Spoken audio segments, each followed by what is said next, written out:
Hi everyone! Using dual forms makes it much easier to create beautiful nails, allowing you to quickly and neatly model the desired shape and length.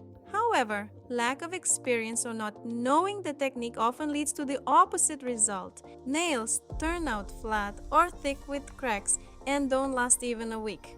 Based on my experience, I've gathered the top reasons for these failures and we'll look at the critical mistakes made when working with dual forms. One of the most common mistakes is using low-quality dual forms. They should have sufficient elasticity and an arched curve to create the proper nail architecture with a good apex. Look, for example, at this form. It's too flat, and no matter how hard you try, you can't achieve the desired result with it. So always choose forms that already have a built-in apex like these. You might ask which forms I recommend. It doesn't really matter which brand of forms you use. The main thing is your skill and understanding of the principles of creating the correct nail architecture. The next mistake isn't as critical, but for beginners, it can cause a lot of inconvenience. Before applying the dual form, we apply a thin layer of base, and after curing, I recommend removing the sticky layer. This will make it easier to apply the material and prevent it from sliding off. Choosing the wrong size dual form can also cause problems. Make sure the width of the form matches the width of the natural nail plate and that the sidewalls are fully covered. If you choose a form that's too small, it can lead to steps and cracks, and the nail won't be as perfect as planned. An improperly sized form leads to nail breakage. Using a form that's too large is less critical because the excess material can always be filed off. However, for peace of mind, make sure the width of the chosen form matches the width of the nail plate. Many mistakes happen when applying material to the dual form.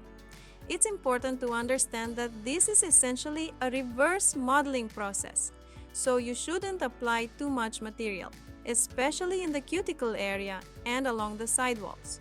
When you place the form on the nail, excess material will definitely be pushed out. Of course, you can fix it with a brush, but if the layer is too thick, you won't be able to completely remove the excess, and then you'll have to spend a long time tediously filing it down with a drill bit. The opposite mistake is applying too thin a layer of material. Initially, such nails look very smooth and beautiful, everything seems fine, but they don't have the correct architecture and apex height. To make the dual form reach the nail plate, you have to press it harder, and although the nails will look attractive, they will definitely fly off later. Another common mistake is not enough material around the cuticle or along the sidewalls. This often leads to bubbles and voids in the coating. I use black polygel for clarity. Look, there's not enough material in the cuticle area and there's a gap. In such cases, either nothing is done or they start to press harder. Perhaps the material will be able to gradually reach the cuticle, but the nail will turn out completely flat and there still won't be enough material. Here you can see that there is not enough material on this side. On contrasting materials, this is especially noticeable. A void forms along the side wall, and accordingly, after curing when we remove the form, this area will be extremely thin or there will be no material there at all. Well, if you additionally file something on the side, then the lateral part will become so thin that it will break 100%. The next mistake can happen even if you apply the material correctly. If you press the dual form too hard, the material will be squeezed out from the sides and cuticle area, resulting in a flat nail, and you'll still have to remove what has squeezed out. If we want to avoid this, we lower the dual form only to the parallel level. And as soon as you see that the nail is properly shaped, with a present but not overly raised apex, stop pressing and immediately cure it. Another common mistake is applying the material too close to the cuticle or even under it. It's important to understand that polygel is a hard material and shouldn't be applied under the cuticle. Therefore, the dual form should fit snugly against the cuticle, but never go under it. In this area, the material may not receive full curing, resulting in you being unable to achieve the proper nail architecture. And with a file, you are more likely to injure yourself than reach the desired spot. And if this has happened to you, it's best to remove the dual form, remove all the material, and start over. The next mistake is not aligning the material from the inside. When you place the dual form, it creates a perfect surface on top, but the inner surface needs to be smoothed with a brush. You might think, why do this if it can be filed later? That's true, but not everyone has open sidewalls, and it's not always easy to reach such depth without pain. Believe me, it's much easier to do this with a brush at this stage than with a drill bit later, and it's much faster. Therefore, I advise you to smooth out the inner surface of the nail as much as possible to avoid a thick step under the nail, which reduces the strength of the coating due to the concentration of material under the nail. Such nails break easily, and the likelihood of side cracks increases significantly. The next mistake relates to the final stage, filing.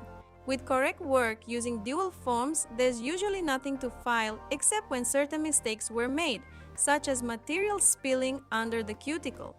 In this case, filing the excess should be done very carefully, using soft bits with a thin tip, trying not to damage the skin. Nails are often overfiled from the inside when trying to make them thinner or create a more pronounced arch. And here we return to the previous stage. It's better to perform a more thorough application of the material and adjust it with a brush while the material is still soft and pliable so that the bit only slightly adjusts the shape. And these are just few of the mistakes that can occur when working with dual forms. Write in the comments what mistakes you've encountered and at what stage you realize something is going wrong, and maybe I can help with some advice. It is very important to understand that all stages and nuances are interconnected. If you make a mistake at one of them, most likely, at the following stages you will also have to deal with problems arising from this mistake, and you will have to redo everything. Therefore, if you perform all the steps diligently, this will help you avoid mistakes and difficulties in the future. Thank you so much for watching this video. I'll say goodbye for now. Bye-bye.